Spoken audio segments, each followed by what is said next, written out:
You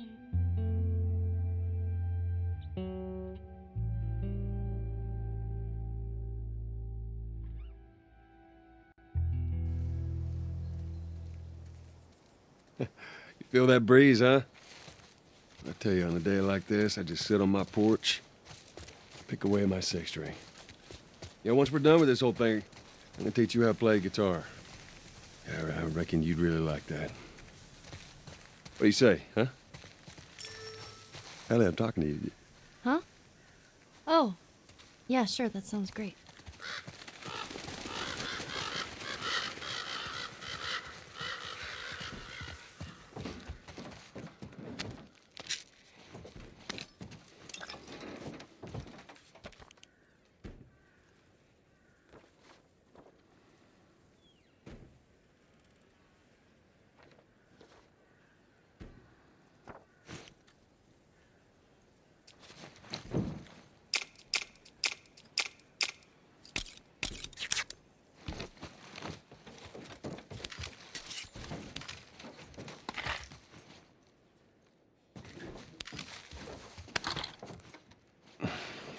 God.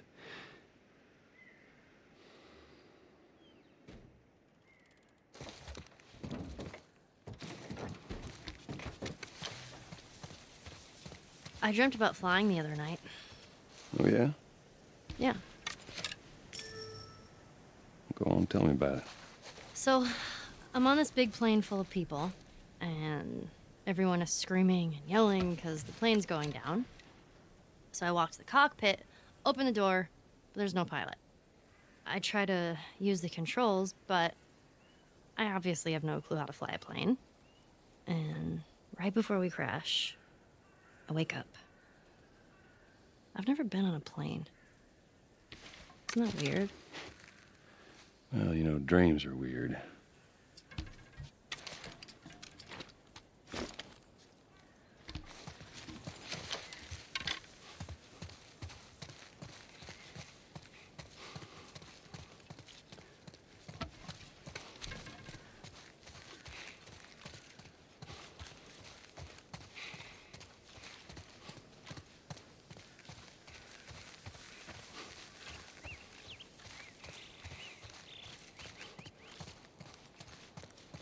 Look at that. Another city, another abandoned quarantine zone.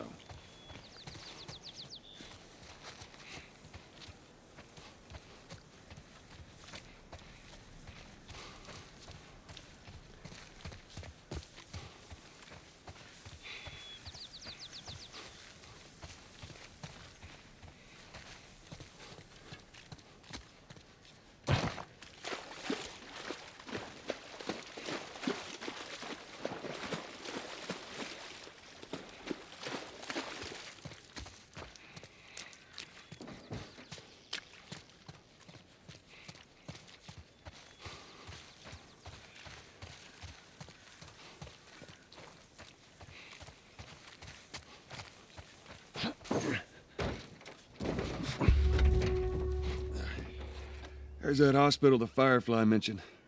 Come on, kiddo.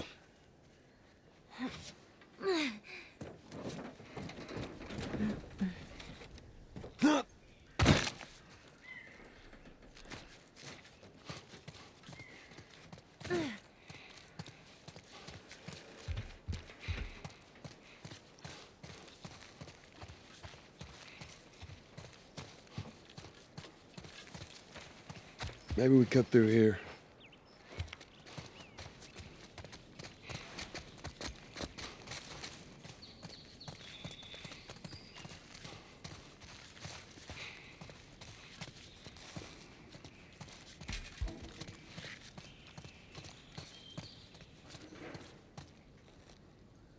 Well, we could use that ladder.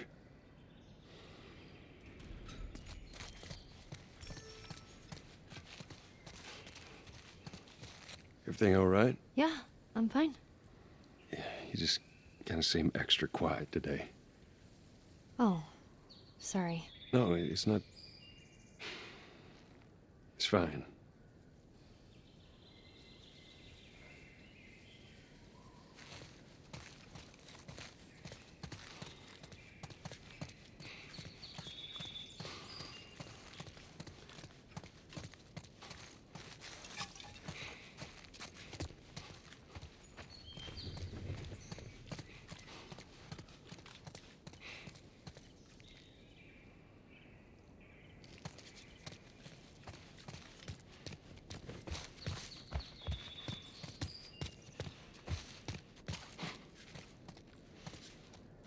Here we go.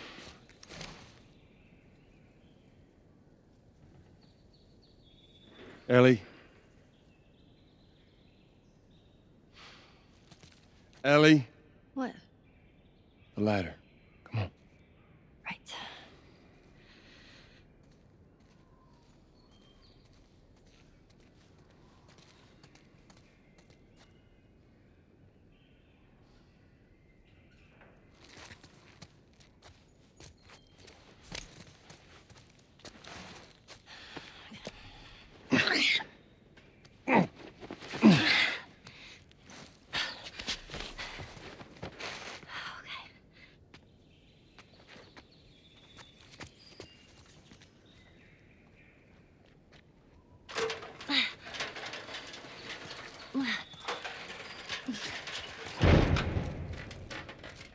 Oh my God.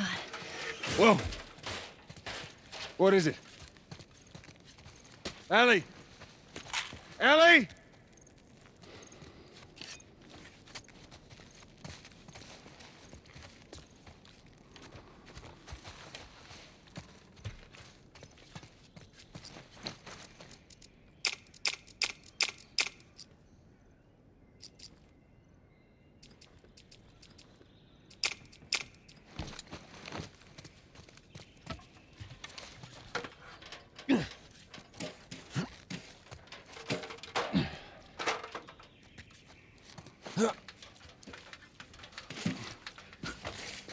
You gotta see this.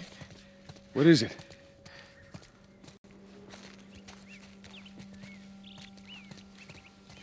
What the hell is...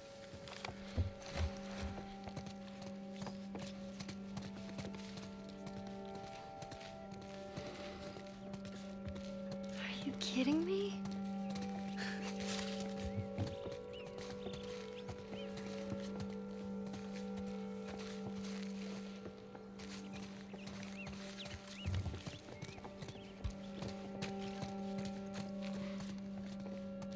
Come on, hurry up.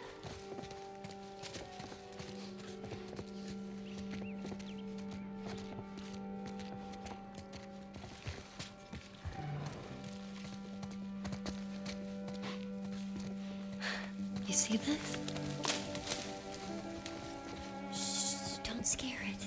I won't. What are you doing? It's all right. Come here.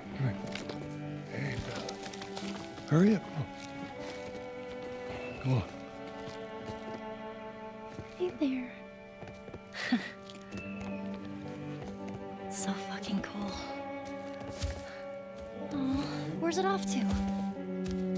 Here, come on, let's go. Slow down, kiddo. Come on. Hurry up, come on.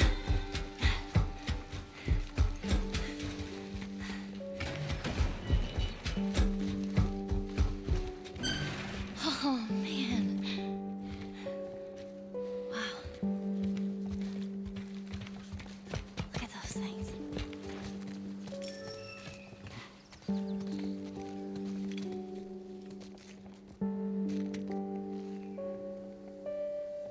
So, is this everything you were hoping for?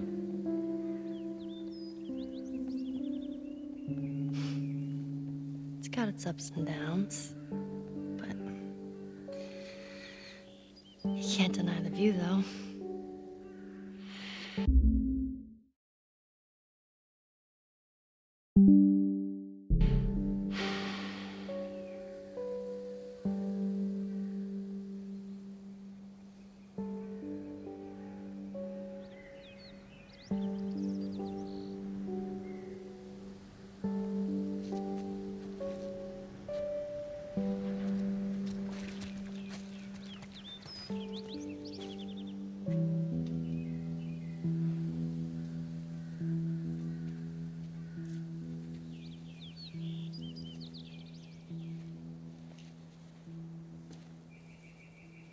We don't have to do this. You know that, right? What's the other option?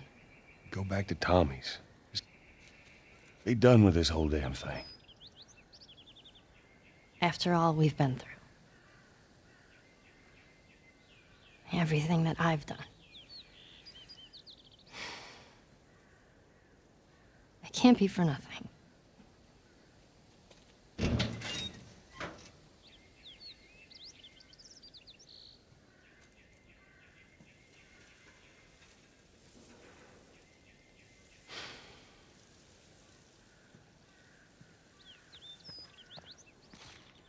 Look, I know you mean well, but there's no halfway with this. Once we're done, we'll go wherever you want. Okay? Well, I ain't leaving without you. So let's go wrap this up.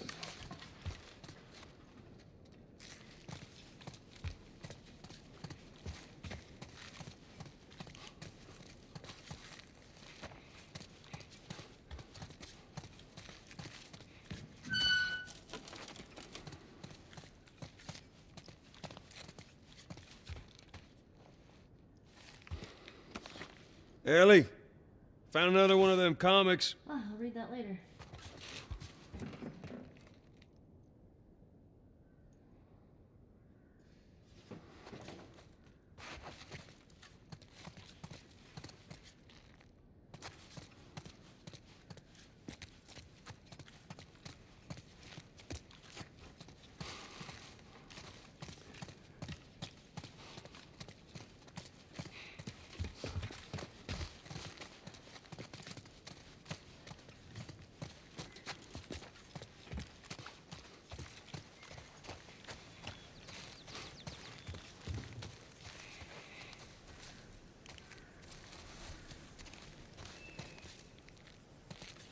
Well, this place takes me back.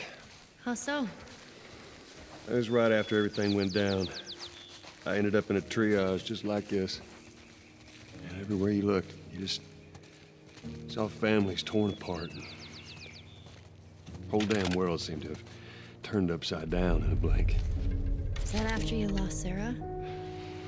Yes, it was. I can't imagine losing someone you love like that. Losing everything that you know. I'm sorry, Joel. That's okay, Ellie.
Hey, Joel, I got something for you.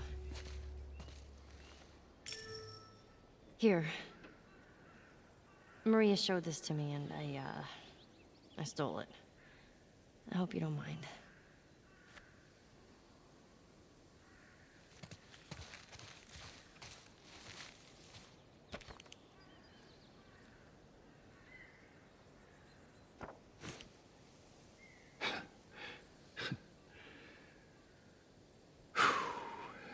Well, no matter how hard you try, I guess you can't escape your past. Thank you.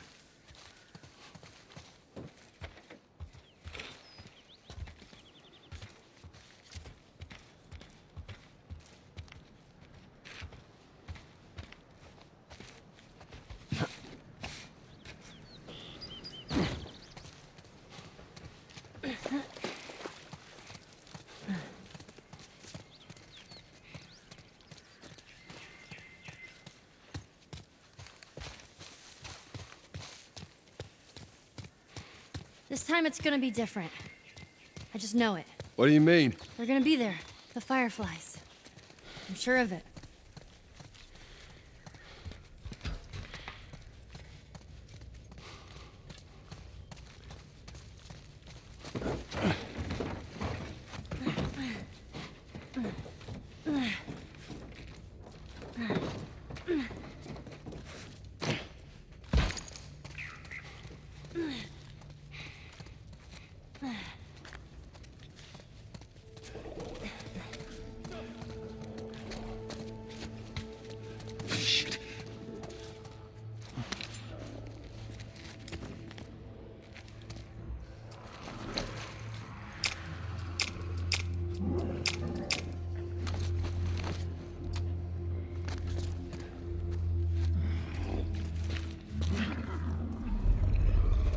Infected. Damn it.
Holy shit.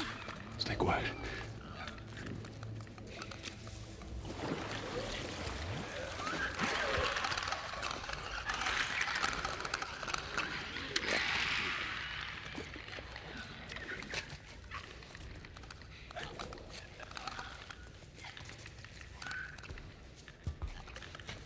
Oh my god. There's so many of them. I know, let's just keep at it.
Stay back.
That crane could get us up there.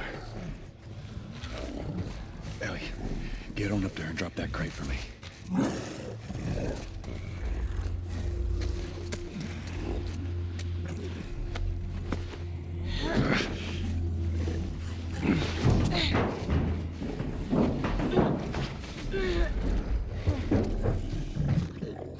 Okay.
We're good.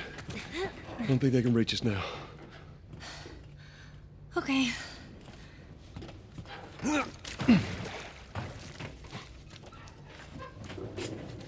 Watch your step. That water looks pretty deep. Hey, that's what we can do once we're done. What's that? You can teach me how to swim. You got it.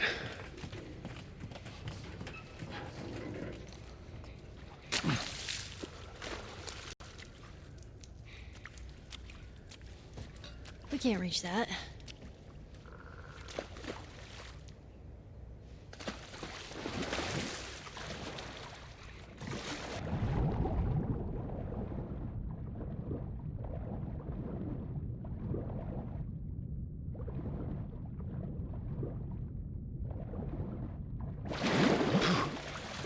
I'm on the other side.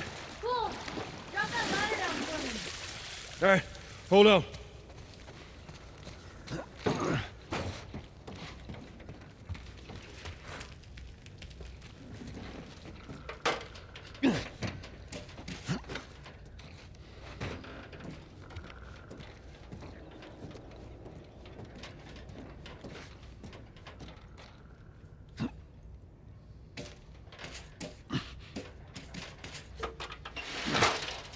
All right, just stick to the edge. It's shallow over there.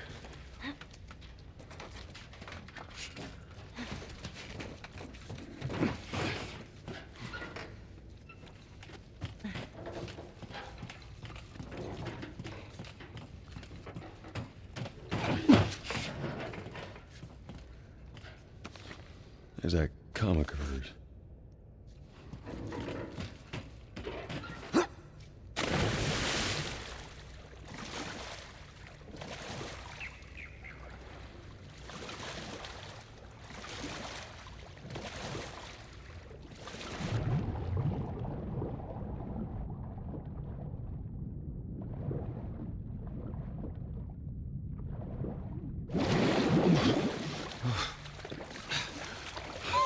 Ugh, freezing.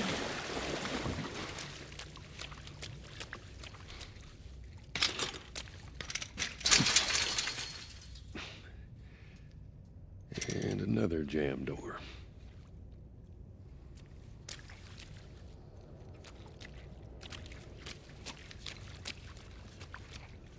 All right.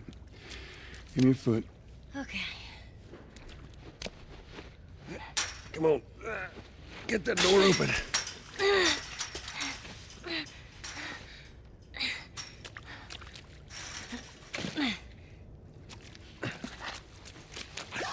Look out!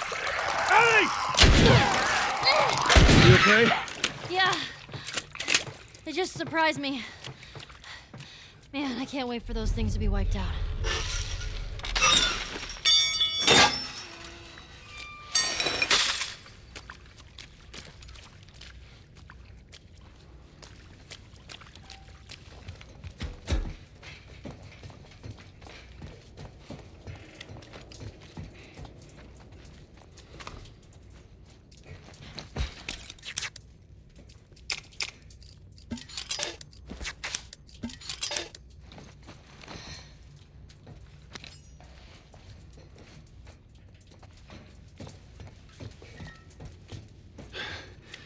Let's see what we got.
That'll do.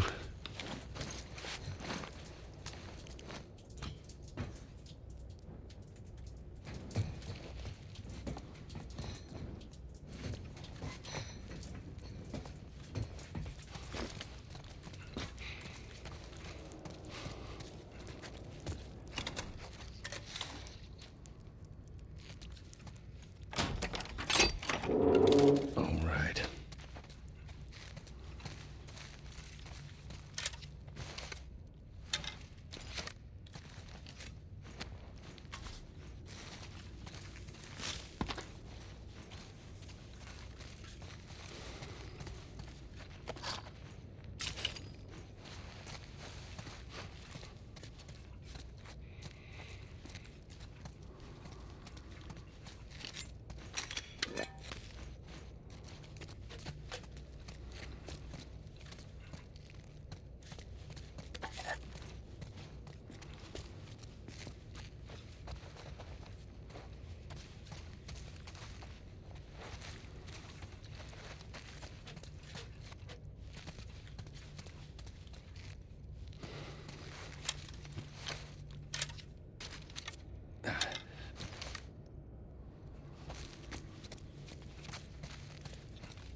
Watch your head.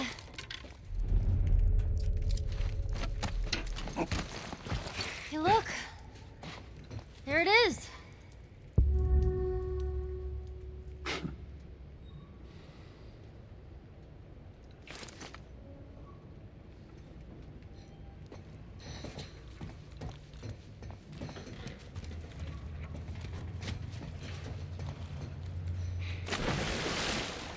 Not going anywhere.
You made it! Alright, come on. Get me across.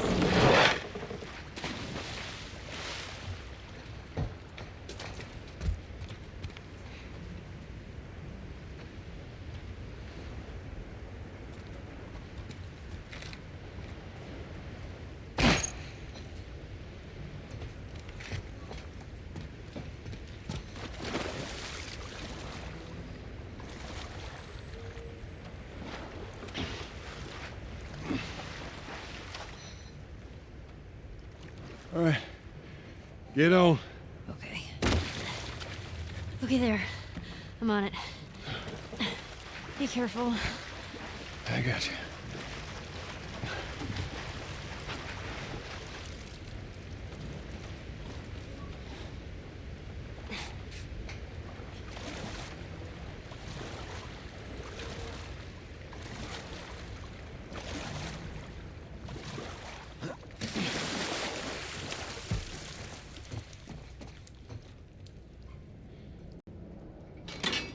Stand back!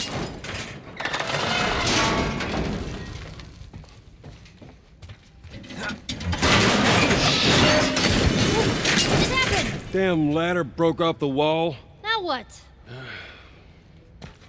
I'll figure something out.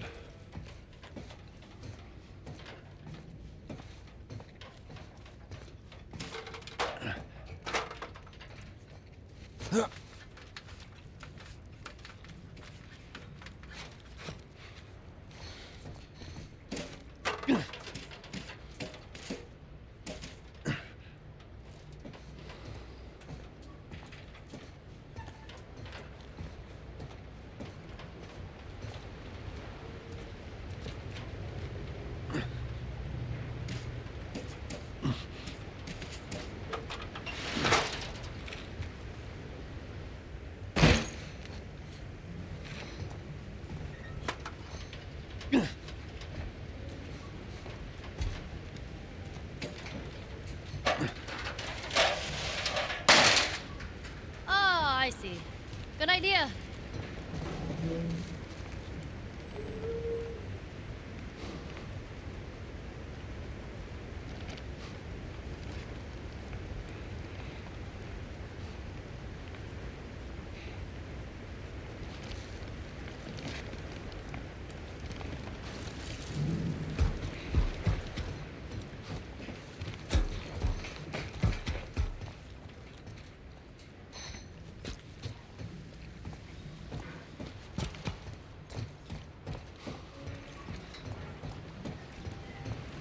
Oh boy.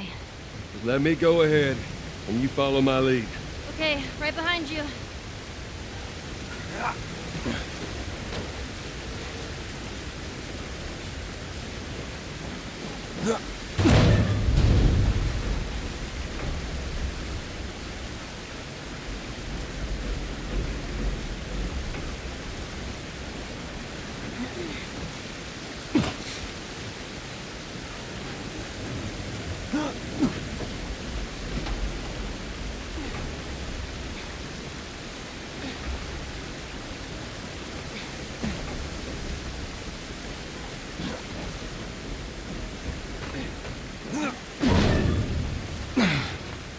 Okay, come on, jump. You're gonna catch me? I got you. See? You didn't even need me. Let's get the hell off this thing.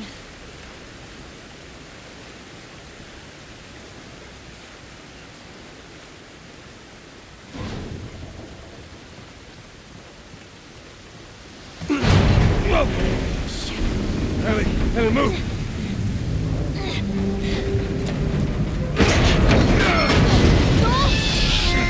Here, I got it.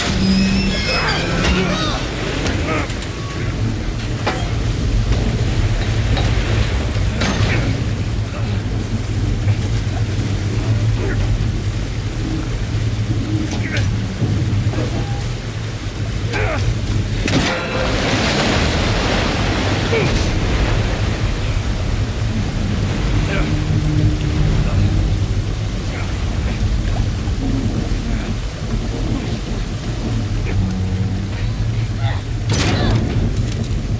Ellie! Fucking made it!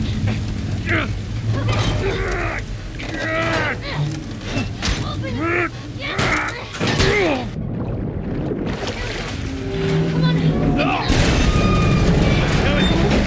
Ellie, give me your hand! Give me your hand before you...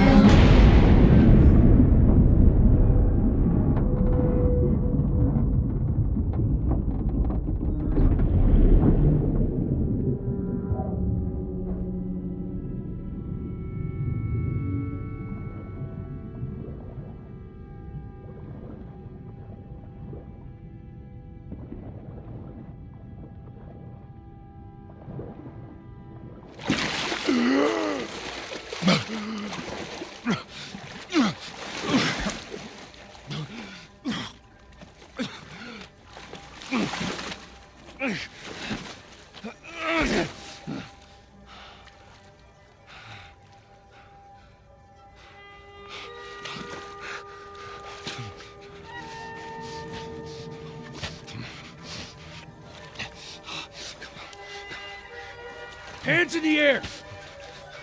She's not breathing. Hands in the fucking air! Come on.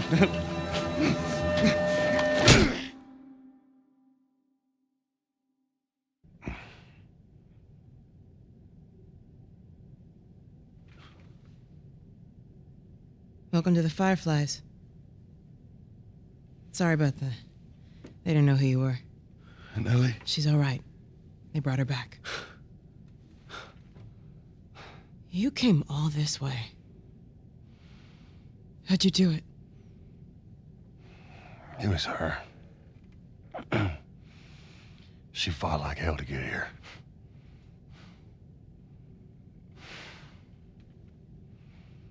Maybe it was meant to be.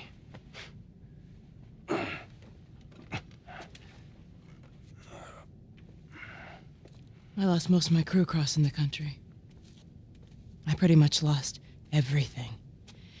And then you show up, and somehow we find you just in time to save her. Maybe it was meant to be.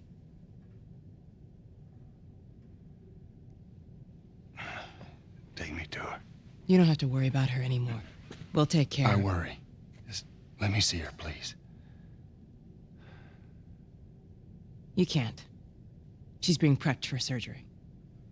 The hell you mean, surgery? The doctors tell me the cordyceps, the growth inside her, has somehow mutated. It's why she's immune. Once they remove it, they'll be able to reverse engineer a vaccine. A vaccine. But it grows all over the brain. It does.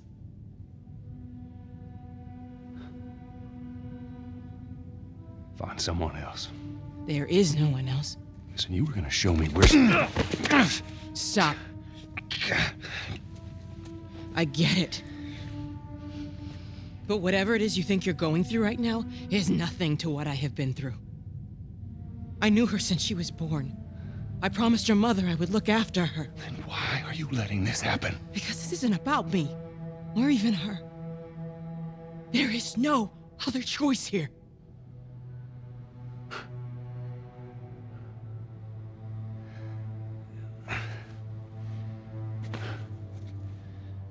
Yeah, you keep telling yourself that bullshit.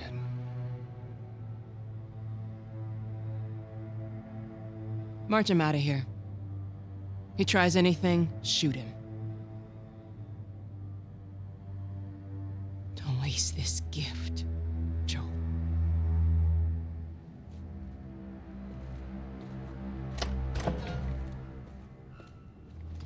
Get up. I said get up.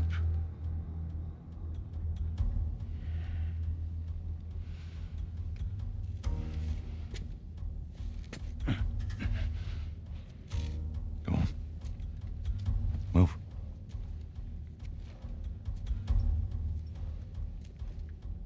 I said move. Give me an excuse. Which way?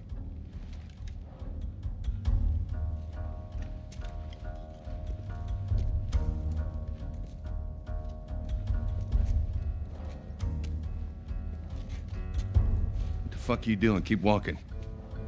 I said keep walking. Where was the operating room? I ain't got time for this. Where? Where?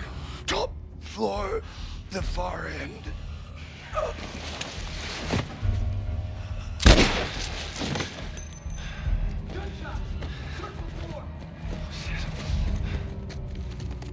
The smuggler, he's in here!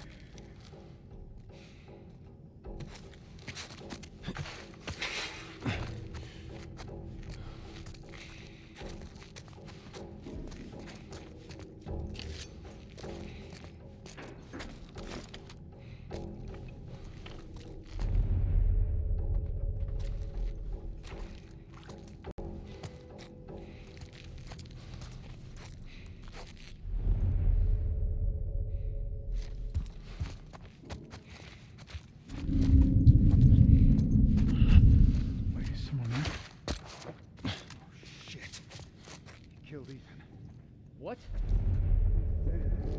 We got a man down. The smuggler's escaped. Locate the target and eliminate him. We'll search the other floors. Yes, sir. Search the floor. Find that smuggler and shoot him on sight.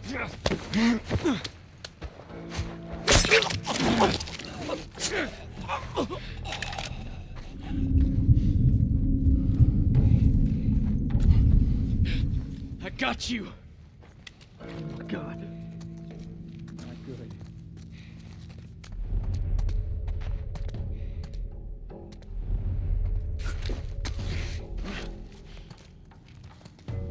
Man down! Man down! Got something? Smuggler. What was that? I heard something. Hey, who's out there? Fuck! Watch yourself. Another body over here. Spread out.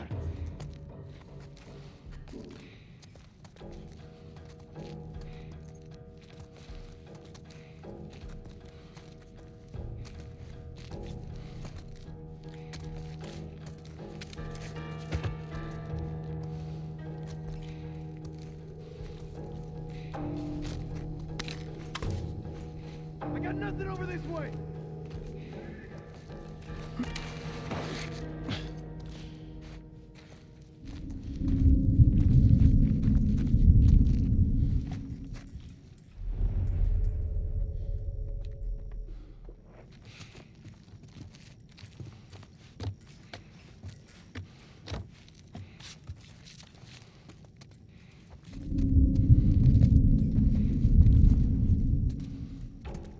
anything? Nah, man, I got nothing.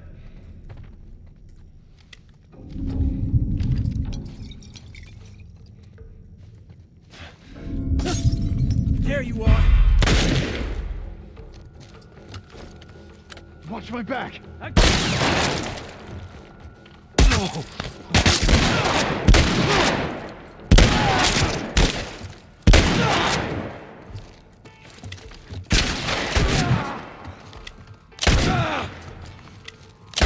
Motherfucker!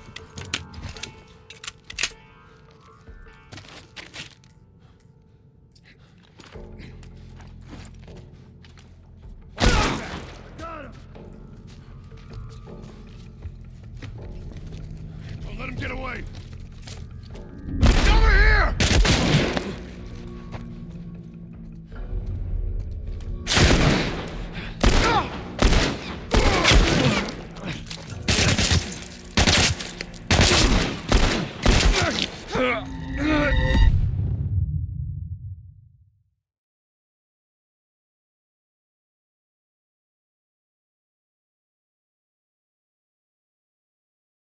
You?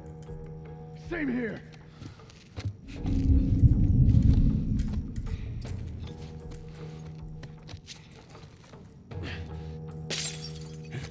Who's that?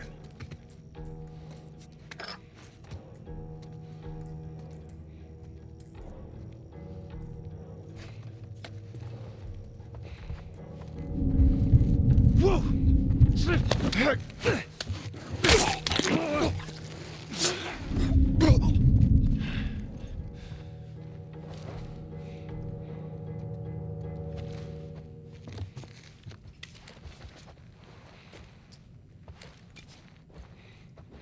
Oh my God.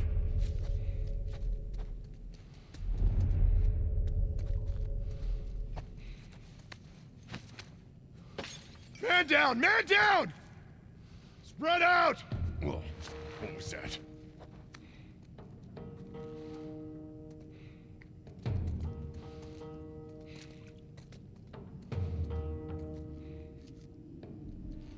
There's nothing here.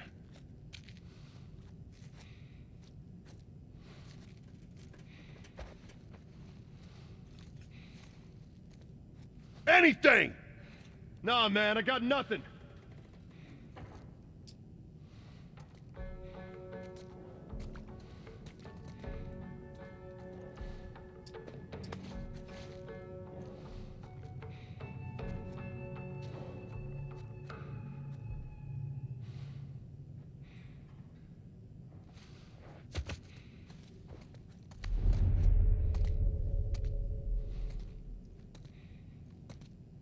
Anything? Nah, man, I got nothing. Is he over there? God damn it!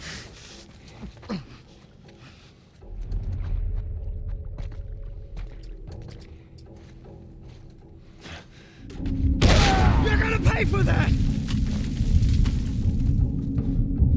Whoa!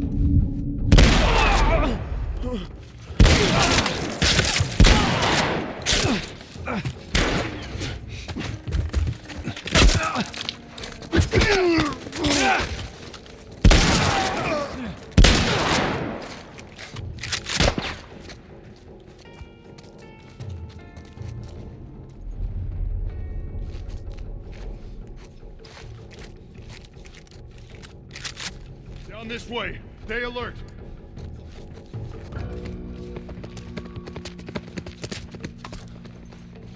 Is he over there?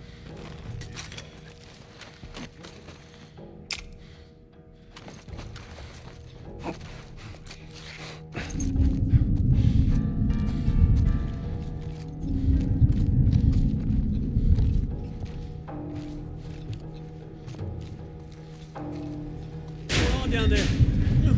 Did you hear what I... Shit. He's over here!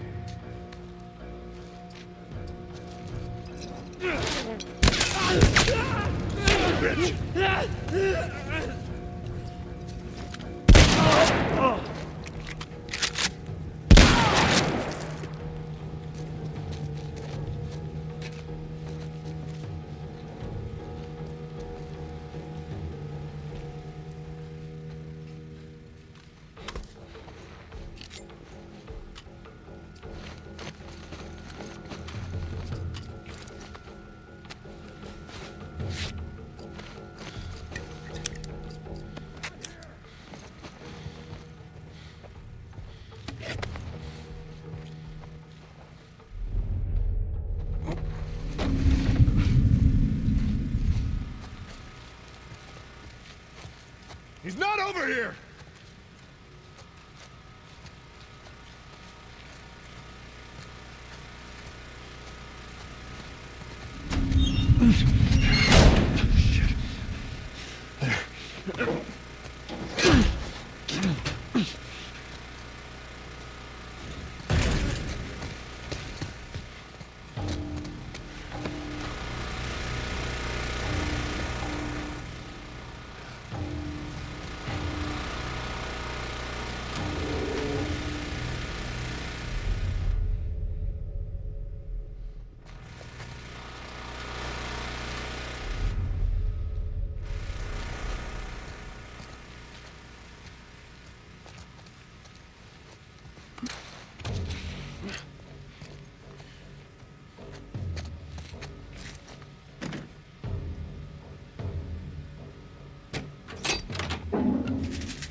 Not responding. Take up positions, no matter what happens. Go!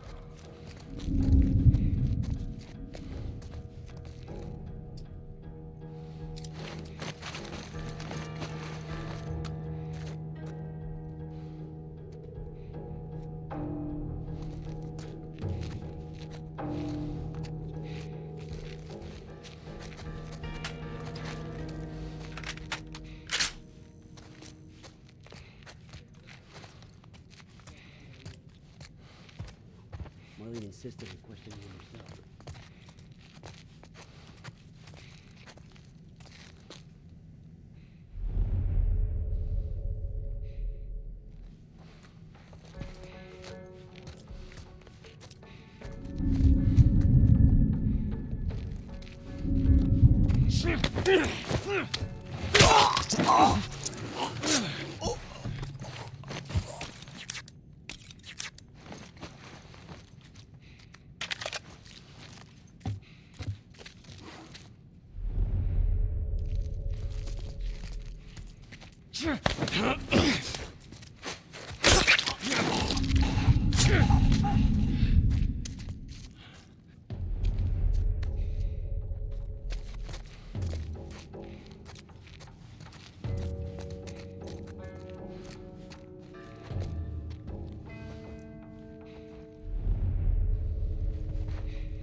Okay, I'm not tripping. I heard something.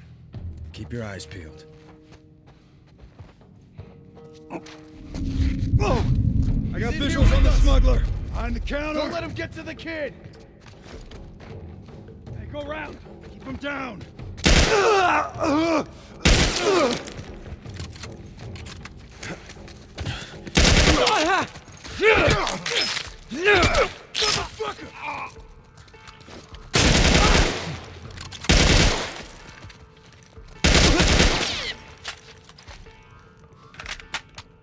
I've got him! Move up!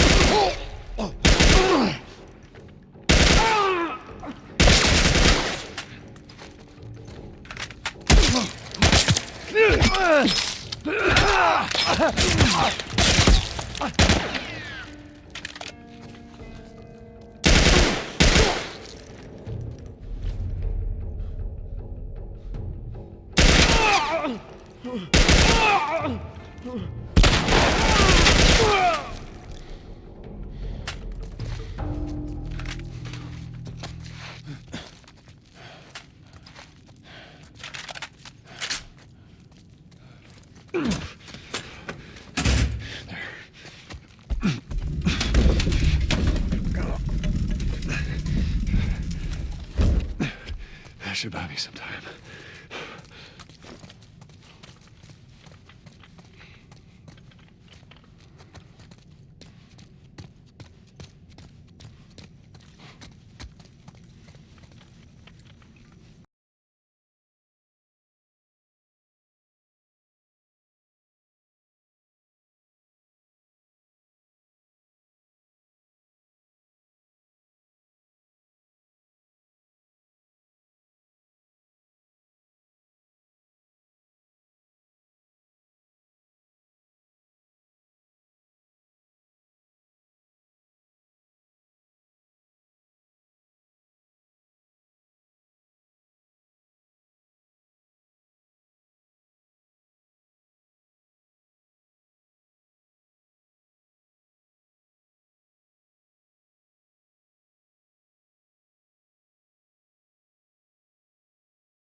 And you know it.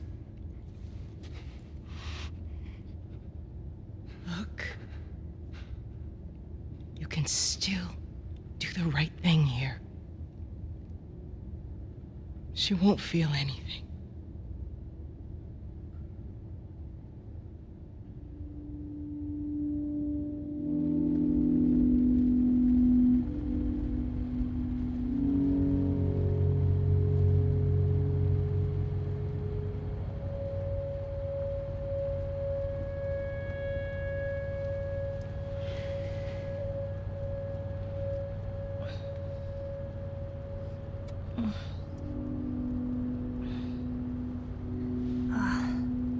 What the hell am I wearing? Just take it easy.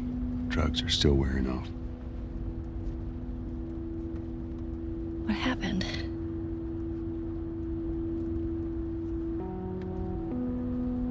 We found the fireflies.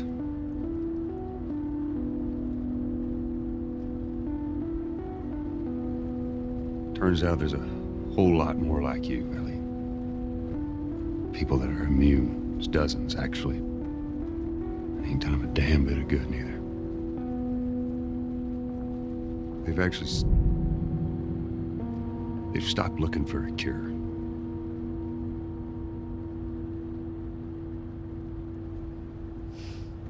I'm taking us home.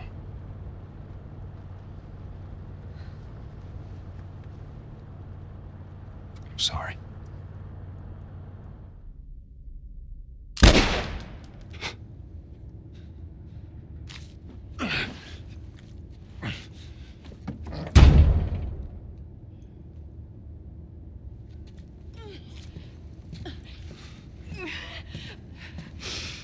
Wait!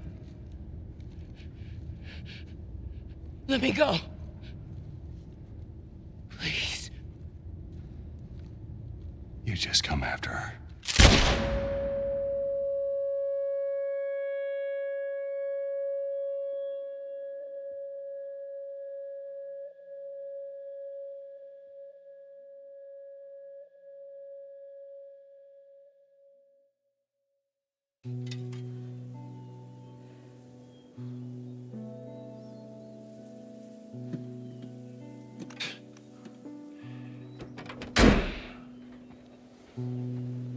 Well,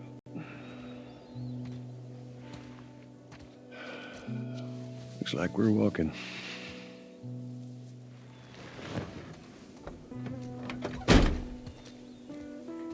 Should be a straight shot through here. All right. It's actually kind of pretty, ain't it? Yeah. All right. Now watch your head going through. Here. I got it. Oh, feeling my age now. I don't think I ever told you, but Sarah and I used to take hikes like this. I think the two of you would have been good friends. I think you really would have liked her. I know she'd have liked you. I bet I would have.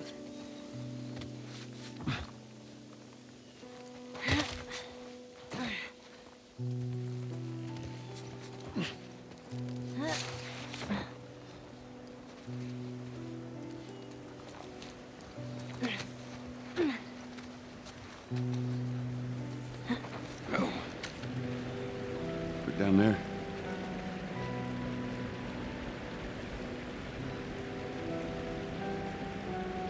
Just a little bit further now.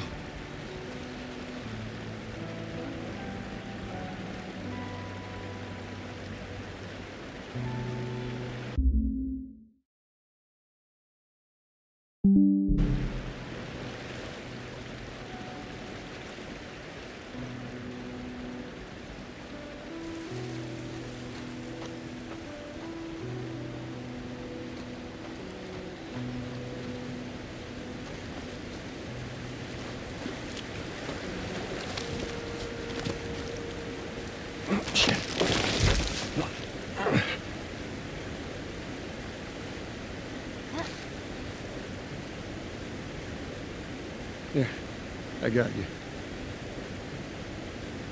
Give me your hand.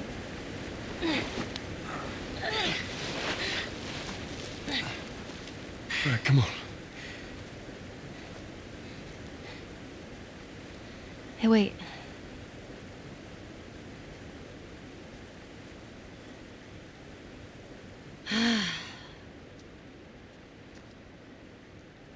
Back in Boston, back when I was bitten, I wasn't alone. My best friend was there. And she got bit too. We didn't know what to do. So, she says, let's just wait it out. You know, we can be all poetic and just lose our minds together.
Yeah, making the new IP is how can I put it? It's just don't do it.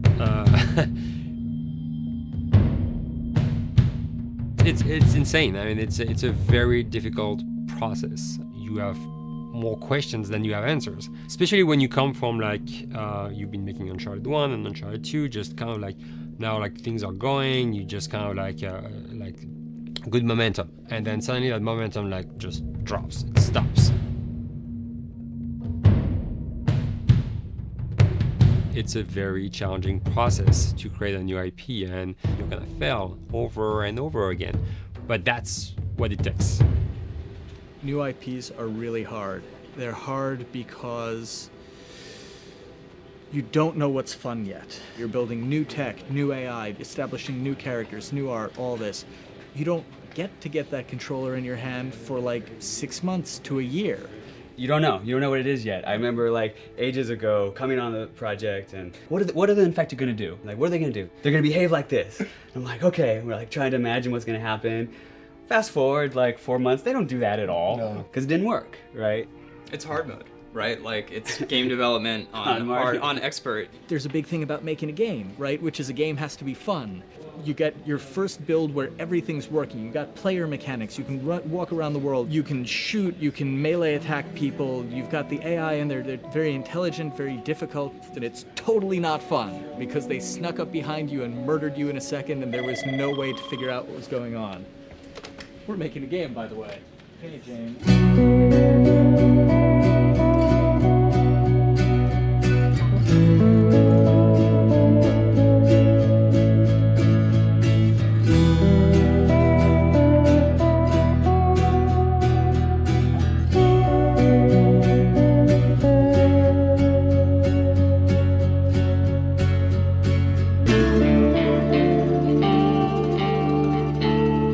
The company has grown quite a bit since I started. I think I was the 12th employee or something back when we got started, but we've tried to stay true to those smaller studio roots. I've been here for 16 years. There's just no reason to leave. I just like the environment here. It's very non-corporate. I think the way we work on Naughty Dog is kind of special because we don't really like hierarchy or bureaucracy, and no one is really just a manager here. Naughty Dog has a very flat structure. We pretty much all report to the co-presidents and the game directors. I always tell people when we hire them, just like, my job is going to be able to trust you, and that's what I want. I want just to give you something and you go with it, and I know it's going to get done. We believe in iteration, we believe in collaboration, and we believe in the people making the game working directly with each other.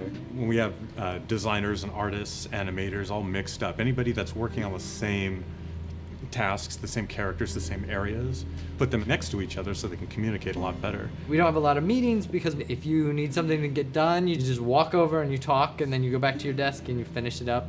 And I really like that. I like when I just walk in the office and I see just designers talking with the programmers or programmers over the animators and talking to them. I think that's when really the magic happens. Naughty Dog, we really try to cultivate a culture where anybody can criticize anybody else's work. And we encourage people to be blunt about it and not try to sugarcoat it too much. It takes too long to be nice sometimes.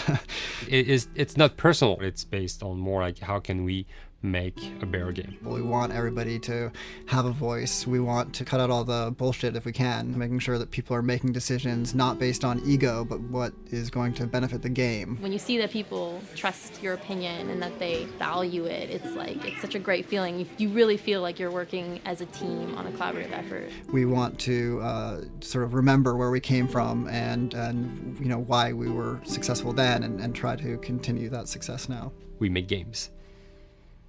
That's what we like to do. Back when Uncharted 2 wrapped up and we decided that we were going to build the second team and create a new project, we kicked around a lot of ideas. One of the very earliest ideas was to go back to Jak and Daxter. It's really near and dear to us. We really love those characters in that universe, and we think that there are some interesting stories still to be told there. We started to realize that it was not going to do justice to the franchise that the fans had fallen in love with. It would be shifting it so far in a new direction that we felt that effort would be more justified in developing a new IP. Neil and Bruce came to Christoph and I and said they wanted to do a post-apocalyptic game. I think the core essence of what they wanted to do, though, was to try to tell a story about two people and how their relationship evolves over the course of the entire game. That potential, oh wow, there is something very special about that game. This is going to be polished. Like, you're not sure if it's gonna work or not, and you have doubts. And like, should we be doing a game like that? Should we be doing a first-person shooter? Whatever. Like, you ask yourselves all those questions. And the creative director and the game director are the core of the team that have to really see eye to eye. That's why you have that balance between like Bruce and Neil, and Neil's gonna try to push the just the story and the characters, and Bruce is going to try to push that with just the gameplay as well. And so it's kind of like those guys are just trying always to find the right balance between the two. It's a very dedicated process. We feel that the interactive medium has an untapped potential to touch the feelings of the player. You have that connectivity, the fact that I'm actually in the world and participating in what's happening on the screen in front of me gives us some sort of advantage to make you feel connected with what's actually happening. At Naughty Dog, that's what we're trying to do, is pair story and gameplay together. If we can make you feel like you're actually with these characters on that journey, and you're invested in those stories and those characters, then you're feeling, in theory, the same thing that they're feeling. As the story evolved and took different shapes and different forms, the thing that was always there was Joel and Ellie. And because of that, everything kind of grew out of that relationship.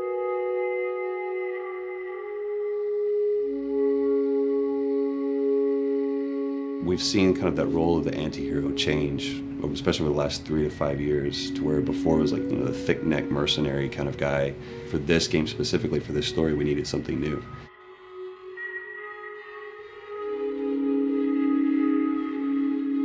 The reason we didn't want to make Ellie Joel's daughter from the get-go is because it wouldn't have anywhere to go. Of course, at that point, he'd be willing to do anything for his daughter because that is what a dad would do for his daughter. If they didn't even know each other at the beginning of the story, then we start from scratch. It's almost like the player has the same relationship to Ellie as Joel does.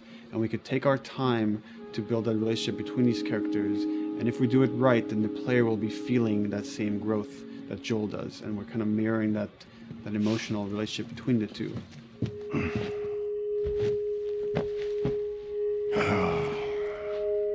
What are you doing? Killing time.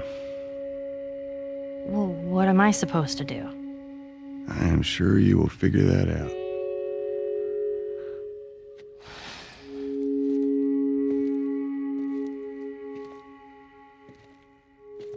Your watch is broken.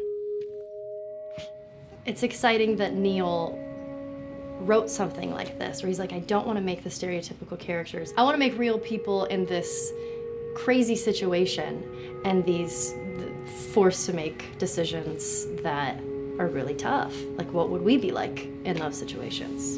I mean, we weren't consciously trying to pick male or female for characters. You just try to pick characters and just be honest with who they are. It almost doesn't matter, right? Joel's daughter could have been Joel's son. Ellie could have been a boy, and Joel might have been Tess. You could have swapped those roles, and I think the story would have still worked. The focus on female strength, it's so unique. You get to see what's so powerful about a woman through all of these female characters, which makes this game wonderful and unique. There's a crew of Fireflies that'll meet you at the Capitol building. That's not exactly close. You're capable. You hand her off, come back, the weapons are yours. Double what Robert sold me. Speaking of which, where are they? Back in our camp. We're not smuggling shit until I see them. I want Joel to watch over her. Whoa, I don't think that's the I'm not best going idea. with him. How do you know them? I do think having a strong female character, especially like Ellie, is so rare in video games. And as a gamer, and more specifically a female gamer, it's frustrating to me because I'll see sort of the stereotypical female character where she's amazingly beautiful and huge boobs, and she's there to be either the love interest or just because they're like, well, we need to throw a chick in here. We've seen the strong woman or we've seen the weak woman. We haven't necessarily seen the empowered woman from this kind of standpoint. And there's that beautiful scene where Joel finds her inside the house and she's reading through this girl's journal going, is this really what they used to worry about? What shirt do I wear and what boy am I gonna go out with? You know, and to be met with those first world problems that we deal with every day and go, how trivial is all of this? I think it's gonna resonate a lot, not just with, you know, a female audience, but with a male audience as well. The thing that was intriguing to me after the fact is knowing that we're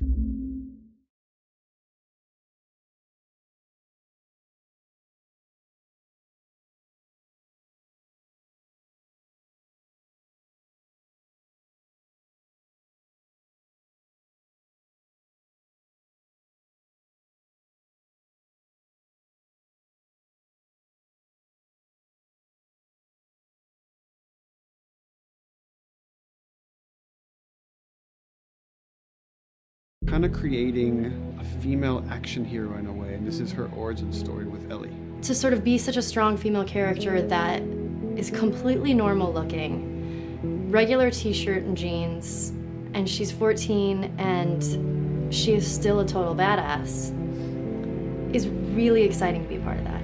There's so few non-sexualized women in video games, especially in the main role, that we were kind of proud that we were creating one. It's very complex, and without the players knowing it, she becomes the protagonist by the end of the story. And that's why she's in the front of the box, and that's why we've been promoting the two of them together so much. Who's there? It is a dual protagonist game, and yeah, I guess I get nervous to think about it in that way.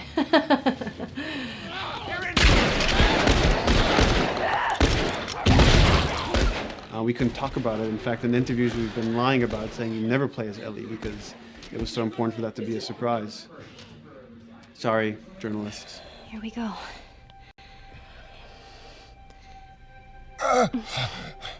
Sorry. Hold on. That's it.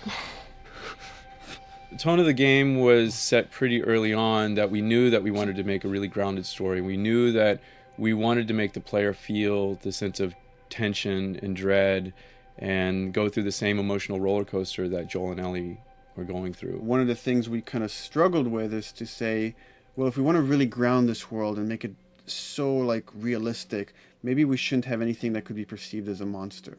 Maybe like by just having an infection that just killed people, and it's all about humans and how they deal with this post-apocalyptic society and how different people decide to survive. Maybe that would be enough. And what we realize is because we're making an action game, a lot of the storytelling happens on the joystick. And once we remove the infected, it's like all of a sudden now we can't tell the story through gameplay of what happened to the world. And that's where we kind of went back and kind of brought the infected back in, because it lets you see, once you're fighting them, the threat that people had to deal with, that otherwise would just be very cerebral and people could talk about it, but you couldn't necessarily experience it yourself. In a novel, that might work. In a game for us, specifically an action game, it didn't work. And from there, when we start kicking around those ideas, and we're just like, what would be cool just to play? The early inception for it really came from a BBC video we saw called Planet Earth, where they were talking about a cordyceps fungus. This cordyceps fungus gets inside of the brain and controls these ants, and mandibles start chomping, they grow up to higher areas, cordyceps fungus sprouts out, and then it germinates. And essentially uses them to spread its infection and take over whole colonies, sometimes wiping them out. As soon as we saw it, we were intrigued by the idea of, what if it jumped to humans?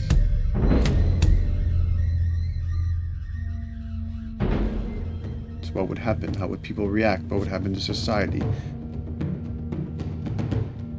As we're trying to develop the look of the infected, we went through so many different iterations, some that looked really alien and subhuman, some that looked just essentially like zombies, and we couldn't find like an original place for them.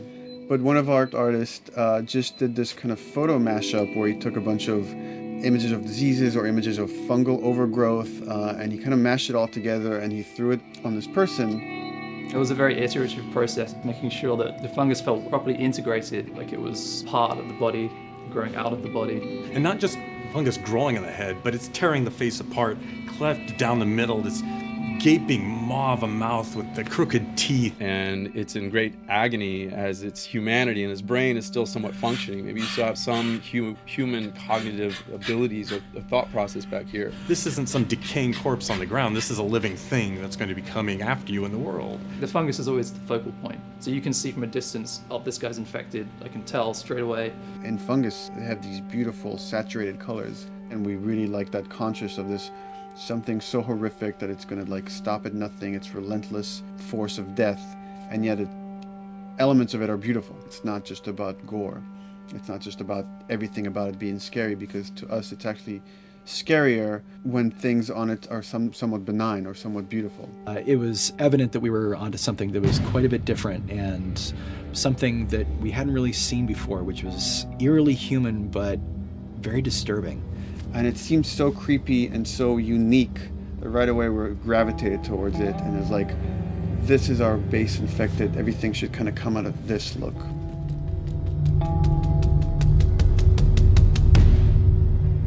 So once we had this idea of the face-splitting kind of look that eventually became what we called the clicker stage. We went to great lengths to create a full biological cycle for these things. So in the early stages, you don't actually see too many signs of the fungus surfacing out of the skin. It's kind of underneath it, like people have lumps starting to show.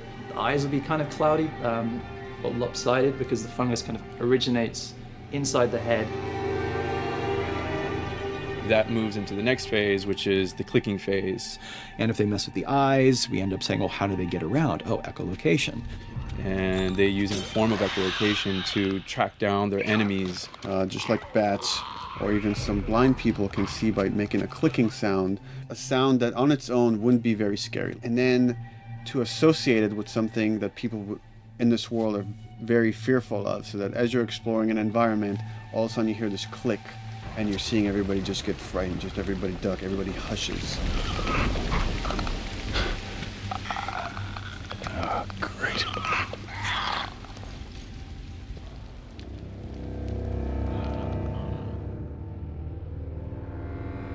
The bloater is the most severe of the stages. So large pieces of the body has been replaced by these kind of fungal plates. The fungus completely takes over the body and blooms. They're kind of covered in things that have been growing on them. Things like moss and like little life on life kind of. What the fuck is that? Goddamn bloater! When the infected feels like it's going to die, it finds like a dark corner and it becomes part of the environment. The human elements aren't there anymore. And then the body is gone. They lay down and sprout and then spew spores. And if people can breathe those spores, they become infected as well. It all had to kind of make sense of how each stage flowed from one to the other. And that's hopefully how we've created a world that you can kind of look through it and understand the science behind it and say, I could buy this, I could get into this.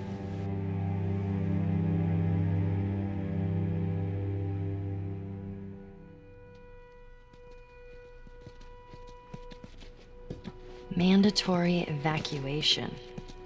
Evacuate to where? What do you think? Quarantine zone. See, some places got a heads up before the infection showed up. Most didn't. Over the course of Joel and Ellie's journey through this game across America, you find all these different societies, all these different enclaves, and you get to see how do they deal with the infected. Without the manifestation of this infection, you can't have these people making those interesting choices.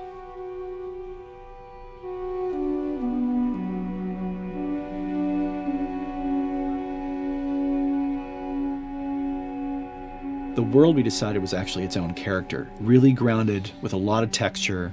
What happens, after 20 years of the fall of man, when no one's taking care of anything. This book called The World Without Us describes in detail how much fighting on a day-to-day basis we have to do to keep nature back. And once you stop doing that, how quickly nature can reclaim that. They talk about New York and how every day they pump water out of the subway system. That system breaks down, within 2 days, a whole city is flooded. And once water gets introduced, then structures collapse pretty quickly. Trees will sprout, and wind will carry those seeds over, and gutters get clogged, and then when it rains, water fills up, and then pretty soon you have vegetation growing over there, and once you have vegetation, concrete breaks pretty easily for when there's a tree and roots breaking through that.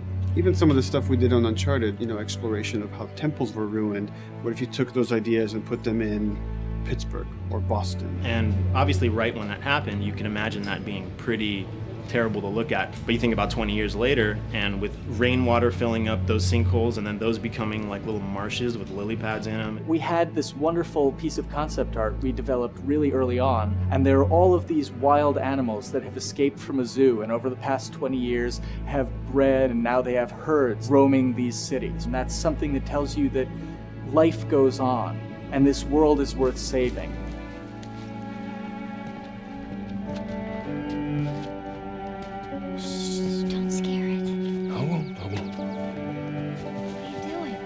There's something really pretty about nature reclaiming its domain once we are gone.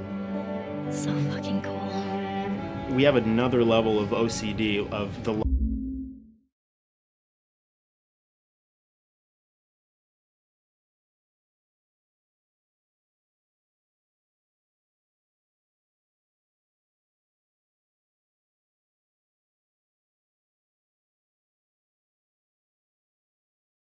logic goes into some of these environments.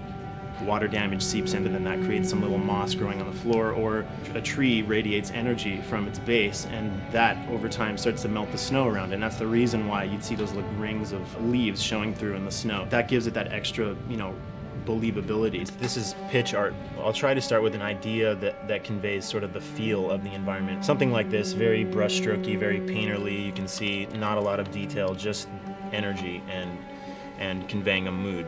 This is sort of just a conversation starter, and then this would be more of an actual space. So you start talking about, is this too tight of a space right here? Would the player even fit through there? Do we even want to include water? Those are conversations you start having a little bit later. And then it usually needs several more passes back and forth in order to be tightened up to be the experience that you would see in the final product. So, dude, I was actually trying to figure out right here, there should probably be some dead foliage. It might be cool to see some of the dead stuff around the edges of the green, or like even spilling out into the street. Maybe what we do is, in some of these areas, we use it as like a transition from the actual concrete to the side of the building, so like they're almost sitting on top of a bed of dead foliage, like that really rich kind of like orangey brown color. Sienna or something would be nice. Something real cheddary. That's how you know you're done. The end product often ends up being stronger because that bouncing back off somebody else gives you a result that maybe you wouldn't have even thought of in the first place. All right, here's the bridge. That's our way out of here. As far as concept art goes, definitely the ultimate goal is just helping everybody as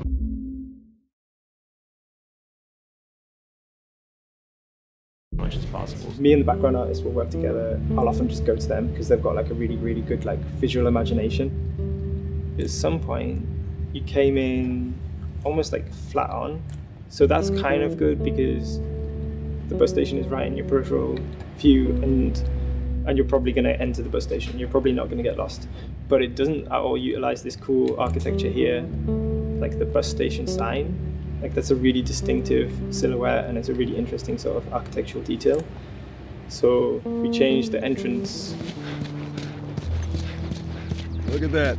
Another city, another abandoned quarantine zone. I think it's a better composition anyway. It's not so like symmetrical. And I think that was done so that this sign read better. If you didn't see the word bus on it, you might not know it's a bus station. So I think that helps. Everything we're doing in the environments is relating back to what you should be feeling in the story or what's happening to these characters. So is that everything you hoped for? Jury's still out. But man, can't deny that view. Come on, this way. When we first came up with Ellie and Joel, we had this idea in our heads of who they would be, but we didn't necessarily know the voice. It took us a while to find our Joel, but for Ellie, I think Ashley was the second or third candidate to walk in, and right away we knew. Yeah, you know Why what? are you so scared all of a sudden? Because I'm a coward, okay? So just get your shit and let's get out of here. Damn it. I'm not like her, you know. What? You think I'm gonna end up like your daughter? The way she delivered the lines, the way she just embodied that character is like, that's Ellie, there's no question about it. I saw the character artwork and I related to her a lot. I mean, she's kind of a tomboy and she's kind of tough, and I mean, obviously I'm not 14, and I think that's the main difference between the two of us. I read the scenes and I was like, I need to play this part. You wanna be my hero? Forget the whole bit about saving my life. Buy me a stack of these bad boys instead. Where'd you get that? Back your bills. I mean, all this stuff was just lying around. And then once we had her, we said, okay, well, we're gonna do another round, and we're gonna have Ashley this time in the casting sessions. The chemistry of these two characters was imperative to get right. Troy was a really interesting casting for Joel because when you see Troy, he doesn't look like Joel at all. You know, he's so handsome and he had like, you know, the frosty hair and totally looked like Final Fantasy. And so I'm like, yeah, I don't know. He's like this tall, pretty, it didn't seem right. I walked into the room fully aware that I was the youngest person that they were seeing for this role. It was a line that was in the audition side that says that Joel has few moral lines left to cross.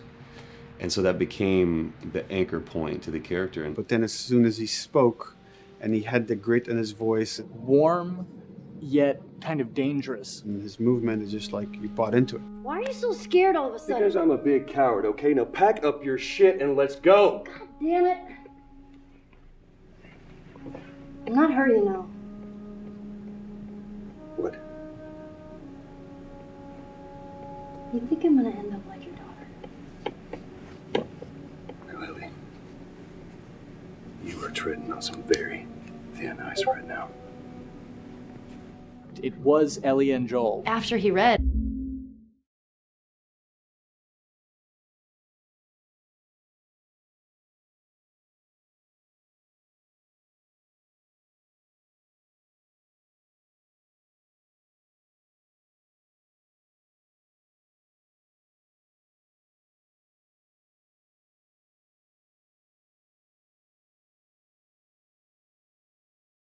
it was just like that was it.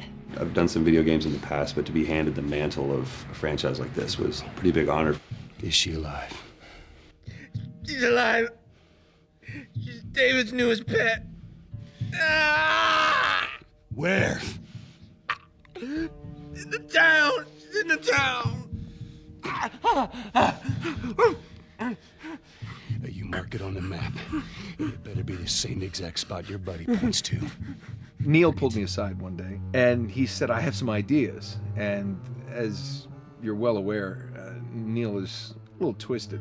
He came up with this character, and, you know, I just jumped at it. It was such a departure from everything I've done here for Naughty Dog, to say the least. Name's David.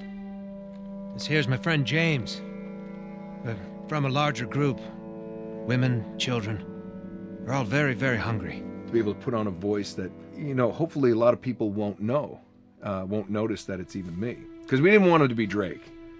Drake eating people, that's a whole nother game.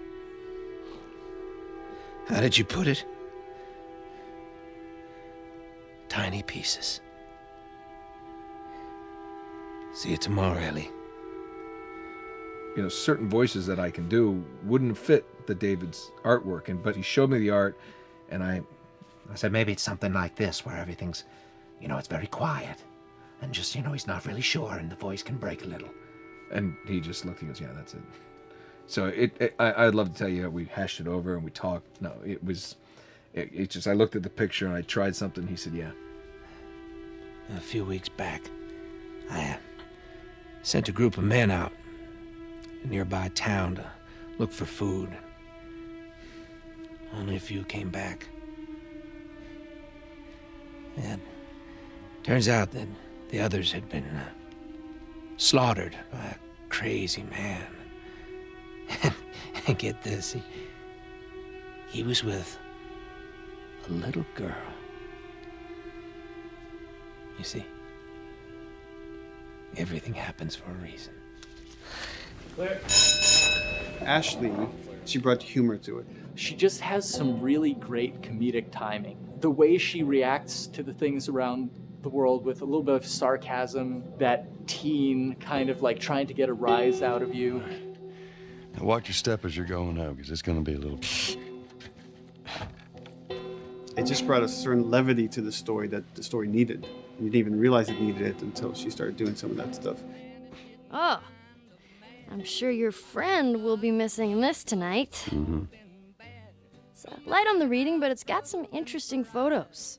Now, Ellie, that ain't for kids. Whoa! How the hell would he even walk around with that thing? Get rid of that. Hold your horses. I want to see what all the fuss is about. Oh, why are these all stuck together? I'm just fucking with you. Bye-bye, dude. Throughout the course of shooting over these past couple of years, Ellie and I have kind of morphed into each other, which I know sounds so cheesy. Neil always asks, he's like, well, what would you do in this situation? I think the most important thing that Ashley brought is a sense of capability to Ellie's character that wasn't there in the beginning. The very first thing we shot,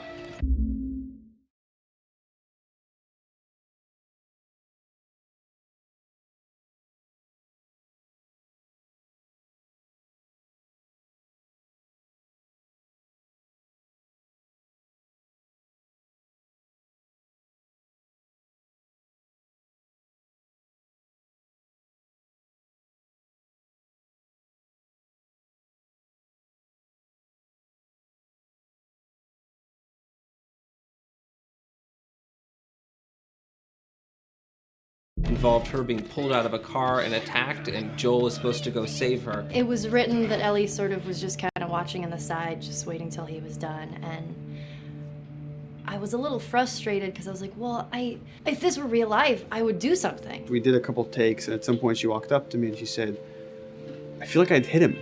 So we added in a part, like, you know, right there off the bat, she's not just this damsel in distress. Right there, she wanted to fight back from her very first day of shooting. We didn't have it right initially. She needs to be more capable than initially we thought she would be, and actually that made us go back and rethink combat and rethink a lot of the areas in the game, and now she was going to take a much more active part.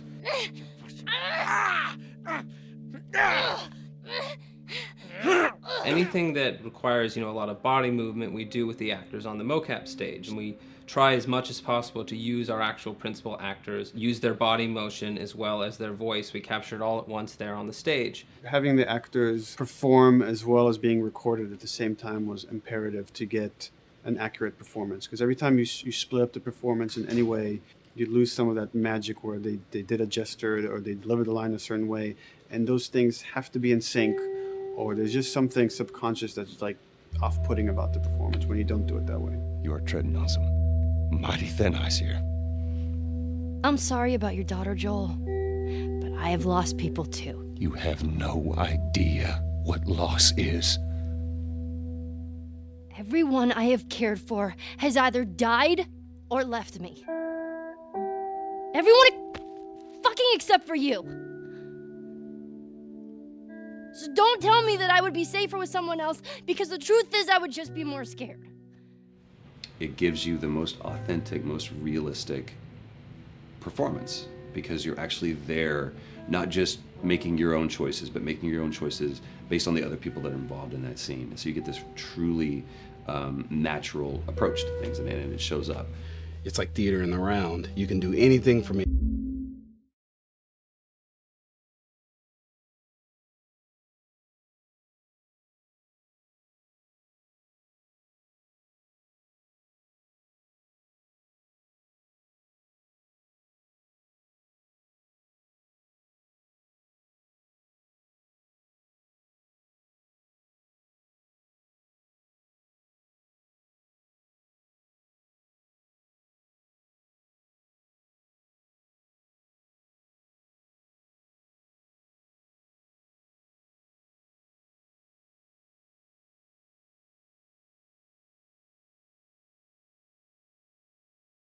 Any angle and the smallest, most subtle thing we'll be able to pick up. There's no place to hide.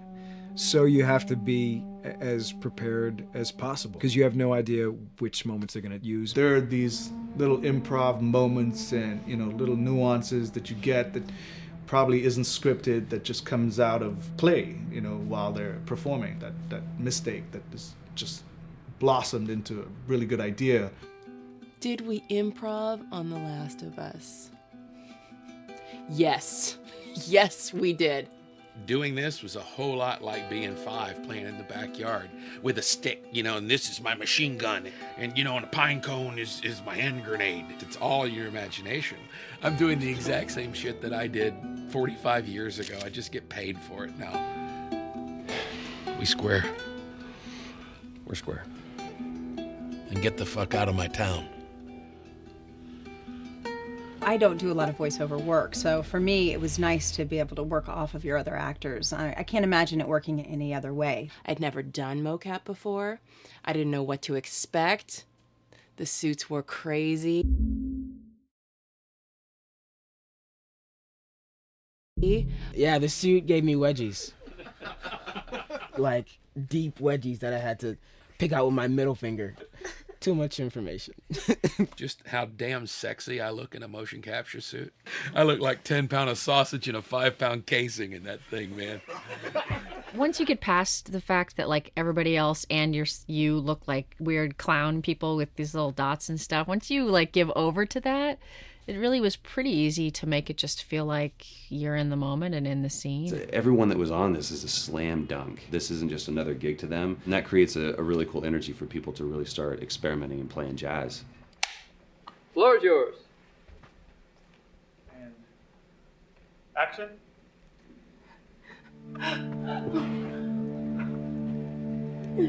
Get the fuck off her! Hey! Oh, let her go! Don't worry, this is fixable. But I can't come with you. Well, then I'm staying. Ellie, I want Joel to watch over her. Oh, no. Bullshit, I Ellie. will. She's going to. I could just take her to the North Tunnel and wait for me there. Jesus Christ. Just cargo, Joel. How do you know them? You know, we craft the scene out until it has a good feel, and then we pass it off to animation to clean it up. Real life motions don't necessarily always translate into gameplay. There's something that's usually missing, so we have to, you know, maybe enhance the gesture or enhance the shoulder movements or a breath that you want to be able to feel, but you don't really see it, so you can't really feel it unless you see it. Is everything all right? Yeah, everything's fine. I could have him lean in here a little bit more, like this, take his hand down. When they're on stage, they don't necessarily have windows, you know, so that weight of like really pushing and leaning in, it's something that we would have to accentuate. You know, give him a little bit more weight on that turn or put his head down a little bit more. There's a lot of dialogue that gets said between the two characters. We have to bring that alive through animation, and we have what we're using as gestures. Why would they mow down all these people? Can't let everyone in. If you turned off the sound, you'd know that they were talking to each other. And that really helps accentuate the relationship that the two have together. We have certain animations that play in the beginning of the game on Ellie. She's traveling with Joel, who she doesn't really know. There's a lot of gestures to make her look nervous, just her overall stance.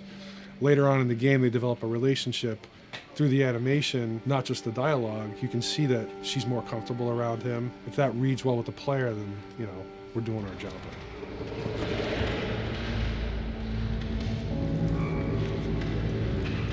We want her to look scared. When she gets a gun, we want her to look scared of the gun. So if she's gonna aim, she wouldn't be like super trained aim. She would be more like some scared. But at the same time, it needs to look cool and feel cool to the player that plays. It's really just these little tiny details that we're doing, and it's coming across. It's working out well. We don't do facial capture, we don't track eye movements on stage, it's just the motion capture data. Everything that you see on the faces is hand keyed. As you can see, this is all of her mocap data. And so when I'm doing something like this, I go back and forth to the performance that she was giving, and I watch just this section over and over and over again. So this is our default face, where I can make everything super extreme and make her all squinty and angry. turn her frown down. I can open her mouth, stick her tongue out. It's listen, watch. Okay, where's her mouth at this point? Like, is it open? Is she making like a grimace? About Tess. I don't even know. Here's how this thing's gonna play out. You don't bring up Tess. Ever. Matter of fact, we just keep our histories to ourselves. We shoot all of it to just get the body motion, and then we'll do a second pass with the cameras. The scene's playing back on an overhead projector, but it's also playing back on a monitor that's attached to my rig. Sean and I would go to the stage and motion capture the camera, filming the scene, and so he would get a whole wide shot, a whole close-up for the whole scene. You know, you can change your lenses, you can use your standard 35, 85, 50s, whatever, all that sort of live action camera cinematography, you can apply it on stage. We make sure to go back in and add flaws. We keep the confinements of the room so the camera can't go past a certain wall, because then we have this cheated perspective. If the cameraman bumps into the wall, we keep it. You know, missing focus hits when you're pulling focus, going too close to a character and reframing, those little moments in there kind of keeps it very cinema verite. If everything was too perfect, you wouldn't be able to put your finger on it, but you'd be able to feel it. It would just feel off. It's very much about grounding it, despite having, you know, the option to do whatever we want. Being able to place the cameras anywhere we want after the motion capture gives us both advantages and disadvantages. The biggest advantage is it means that we just have to nail the best performances we can get, and the luxury is that we can always swap it. The 3D world gives you limitless opportunities with cameras and movements, exposures, all that stuff. Most of these cameras are sort of set up like real world cameras. So we have lens, we have f-stop that will create the depth of field. We have aperture to, you know, set our film back and all that stuff. A master, and then I have my close-ups, my over the shoulders, sort of just like a live action production. Let's go to camera 30 at the 23.458. Then I get that kind of weird, you know, bend across his back. The closer I bring the camera, the more bend I get, which is, you know, doesn't look right. It looks less cinematic than if I do that, which flattens the whole thing. And I'm trying to also catch Ellie. Like if you scrub a little more, you know, catch her in the back here. So I want a longer lens of that kind of stuff. Since I've only had experience working with live action before I got into video games, it was a kind of a cool adjustment to be able to have this extra flexibility in post, to swap a line of dialogue for something different, even though that's not what the actors said at that time, and to be able to still have a close-up on them while they said it. You get to make it probably more perfect than you could ever make it in live action. How far are we gonna take As far as it needs to go. Where was this lab of theirs? Because our actors are both the voice and their body, they get to play, they get to try things, they get to work with our director to kind of come up with new ideas, or even our director will have a new idea on the spot that wasn't there in the script, but realizing when he sees it, oh, well, this would actually be better, this might feel better. And those changes all just happen organically there on the set. He could even lead straight into his thing. It's like, no shit, yeah, Ty, we want to do that. So we rented 2 Harleys and drove cross country. Keep it pretty succinct, like we got the bikes, rode them cross country. Cool. It's shocking to me that this is Neil's first time directing. There was a specific tone and a specific approach that Neil and Bruce wanted to take with this. It just came down to there's nobody who knows this story better than you, and then there's nobody that knows these characters better than you. Why don't you just do this? He and I actually had a conversation about it. He says, I think I'm going to try this myself, and I'm not sure. Neil was fantastic. The floor is yours. Okay, so remember, you've been running away from this turret-mounted truck. If you come to this dead end, you're going to look up and see a potential way out. And action. Check it out.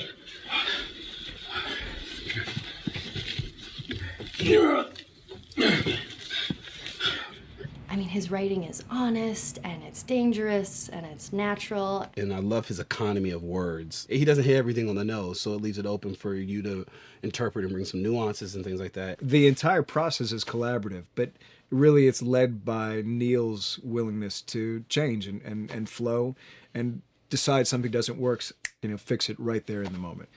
And it is is something that's very foreign to the way that TV and film is done now, where everything has been micromanaged by the time you get it to the table read, and no one wants you to change anything, and everything's very precious and has been rewritten with notes from 20 people in suits, and you can't do that just anywhere in entertainment these days. Yeah, I want to make sure. I think I swung too far over to this way, and now it's a little bit of making jokes about it, and I need to bring it back to center a little bit. There's one scene in the game where we see Joel not as a ruthless survivor, but as a father. I knew from the very beginning that he was going to lose his daughter, and I just told Neil, I was like, when that day comes for us to shoot that, I need a heads up. About a week before, he said, it's time, we're going to do that scene.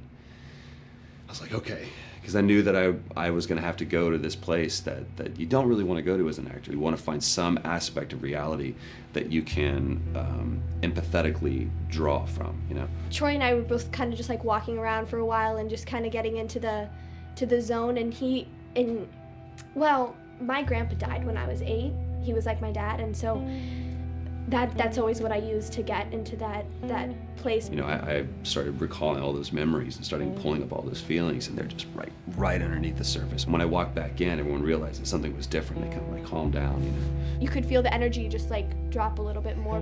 It was brutal. I lose my shit. I mean, just completely break down. Don't do this, please, God, no. Oh, God, no!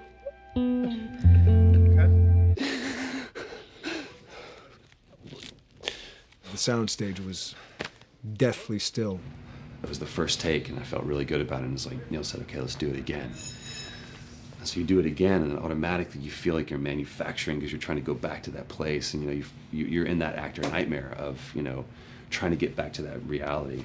And we go through it again in 5th and 6th and 7th take, and I'm just exhausted. I'm crying between takes, and I'm looking at Neil going, this is really, really hard. And finally, after like the 8th or 9th take, he said, all right, I think we got it. I was like, oh, thank God. And I went outside, and I was just jacked up for the rest of the day. Just I mean, a wreck emotionally.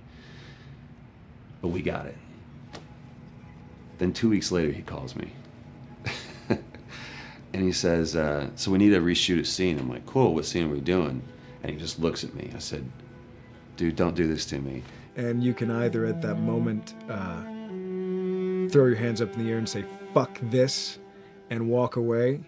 Or you can say, okay, this is an opportunity to get it more right. I'm like, okay, all right. You don't think you got it? I'm going to show you that you got it. We've got it in the can. And so we go through it again, and it just feels fake, feels artificial. And Neil goes, go through it again. We start doing it again. And I'm getting madder and madder with each take. And finally, about the 4th take, Neil comes over to me, and I love him so much. He goes, so I'm picking up on some resistance. I was like, you're damn right you're picking up on some resistance. We've got this in the can already, and we're just wasting our time, and we're wasting all this effort and energy. And then he started talking me through the scene. And he was like, what I need you to do is I need you to just strip yourself of all these ideas, and I need you to hit this beat, and this beat, and this beat, and this beat, which just makes it sound so mechanical, and it's such an emotional scene. So we start going through it, and literally I am mindlessly doing these things at this point. Okay? I know it hurts, baby. I know. So I'm gonna lift you up. I'm gonna get you over here. Come on, baby. Come on, work with me, please. God, baby. Sarah. Sarah! Don't do this to me, baby. Don't do this to me, baby. Come on. And he stops, he goes, now we got it. And I realized that the reason why I wanted that first take to work was because I wanted everyone to look at me and go, wow, what an actor. And that's not what the scene needed. Those moments where you just have to sort of calm your ego down and just go back and do your work. That scene actually works, not because of me, but in spite of me. And that really is the marker and definition of working with a truly good director. There are many like it, but this one is yours. Why don't you have a seat?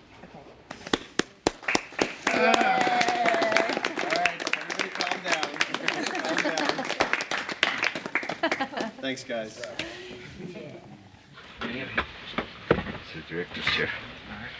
Working on the project, we knew we wanted to have a pretty minimalist soundtrack. And we had a folder where we just throw music in there. Looked at the folder one day and we saw, we have a lot of stuff here from Gustavo Santaolalla. We're looking for a composer. What if we reached out to him? Oh, no. Sarah. Move your hands, baby. I know, baby, I know. Listen, baby, I know this one. You're gonna be okay, baby. Stay with me. I want to pick you up. I know, baby. I know it hurts. Come on, baby. Please. I know, baby. I know. Sarah. Baby.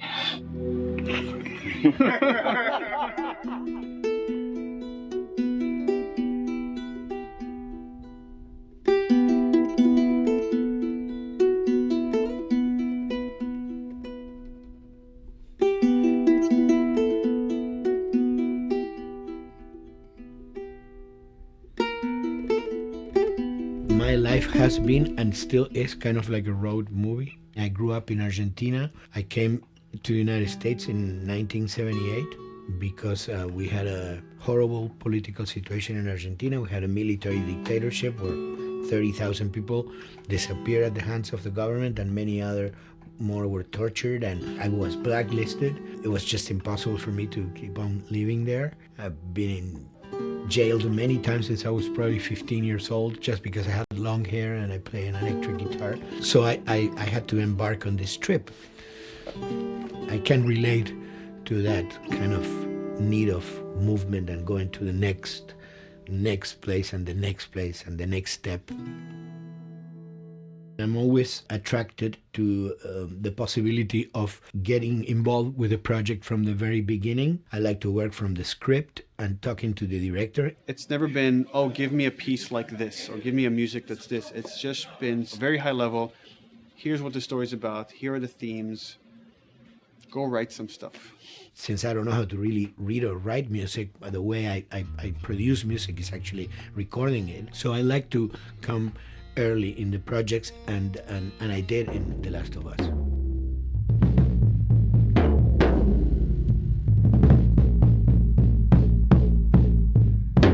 One thing that was fantastic from the very, very beginning was the freedom I had to try and to do whatever I felt could work, you know? As the story was still being written, you could listen to this piece of music and just get a sense of where this needs to go tonally, because the music was still inspiring the story. So that was the great thing of having the music written so far in advance. And at the beginning, I was going really out with some things, and sometimes some of those things were the ones that they liked the most, you know? So I really felt very motivated to work, and I enjoyed immensely working. It was this very organic back and forth experience where one element was inspiring the other and vice versa. I needed to go into some more dark places, more textural and not necessarily melodic.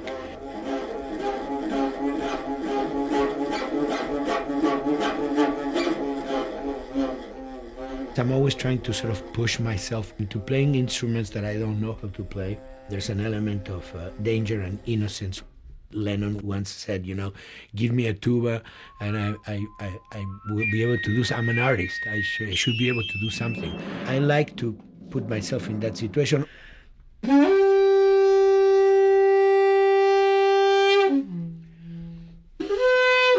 So these are just PVC pipes, the one you use, you know, in construction.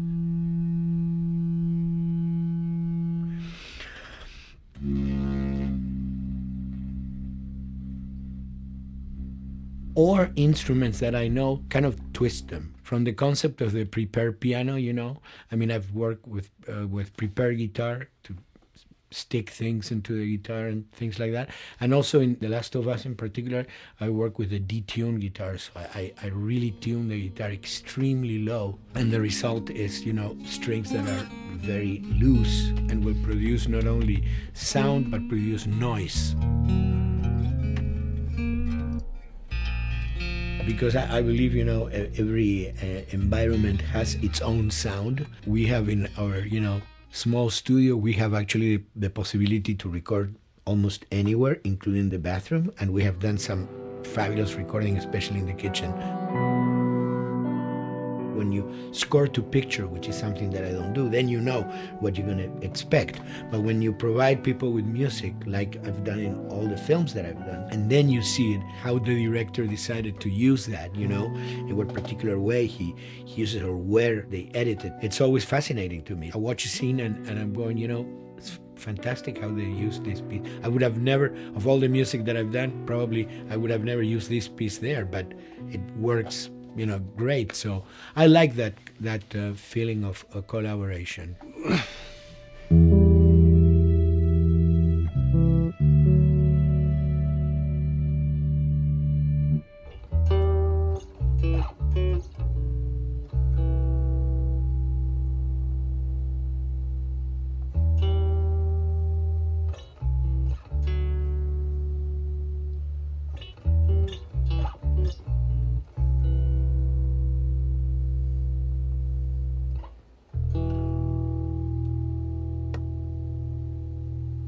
I think, you know, the guys also that work in programming and adapting that music to the game, they should share a lot of the credit for the end result. In the beginning, there was silence. Yes. Then they hired sound designers. Then the they regretted came. that decision.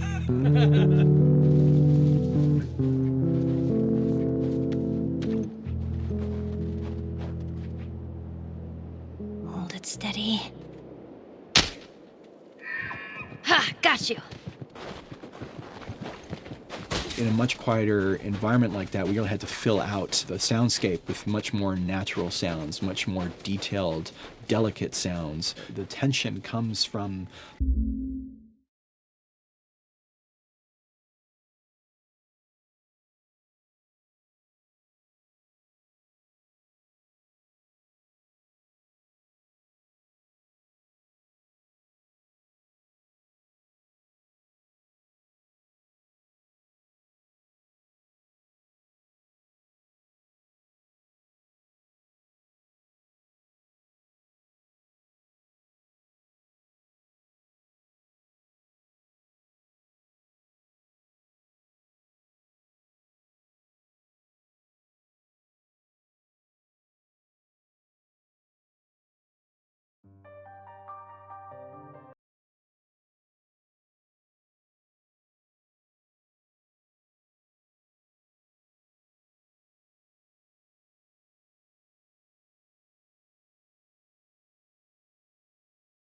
force anything. Unfortunately, for them, Party Vision are just ahead of the curve right now. That's an easy tormentor right there. And a shard for the Pudge. You get that old bastard.